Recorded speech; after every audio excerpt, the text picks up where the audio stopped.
ஆட்டுக்கால் பாயா பண்ணுறதுக்கு ஒரு 5 பெரிய வெங்காயம், 4 பெரிய தக்காளி 2 துண்டாக கட் பண்ணி அதை எண்ணெயில் போட்டு வதக்கி மிக்சியில் இப்படி அரைச்சி வச்சுக்கோங்க. ஆட்டுக்காலை சுத்தம் பண்ணி வச்சுக்கோங்க. ஒரு குக்கர் வச்சுக்கோங்க.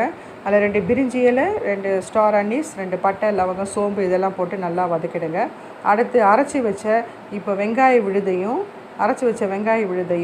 தக்காளி விழுதையும் ஒன்றா போட்டு நல்லா வதக்கிடுங்க. அதுக்கப்புறம் இஞ்சி பூண்டு விழுதையும் போட்டு நல்லா வதக்கிடுங்க. இஞ்சி பூண்டு விழுது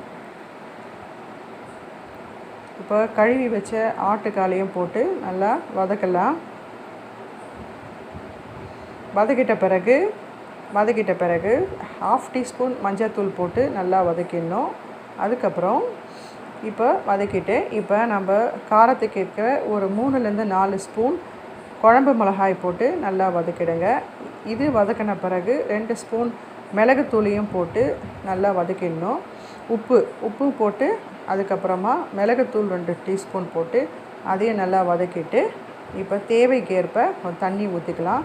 இப்போ கறிவேப்பிலை கொஞ்சம் போட்டுட்டு கடைசியாக கரம் மசாலா ஒரு டீஸ்பூன் போட்டு நல்ல தண்ணியும் ஊற்றி குக்கரை வச்சு மூடிட்டு 10 விசில் விடுங்க. அதுக்கப்புறம் விசிலை ஓப்பன் பண்ணி பாருங்கள். குழம்பு ரெடி ஆகிட்ருக்கோம். இப்போ சுட சுட ஆட்டுக்கால் பாயாவும் இட்லியும் வச்சு பரிமாறுங்க. தேங்க்யூ. சுட சுட ஆட்டுக்கால் குழம்பும் பாயாவும் இட்லியும் ரெடி ஆகிடுச்சு. நீங்களும் இதை மாதிரி செஞ்சு பாருங்கள். கமெண்ட் கொடுங்க. கமெண்ட் பாக்ஸில்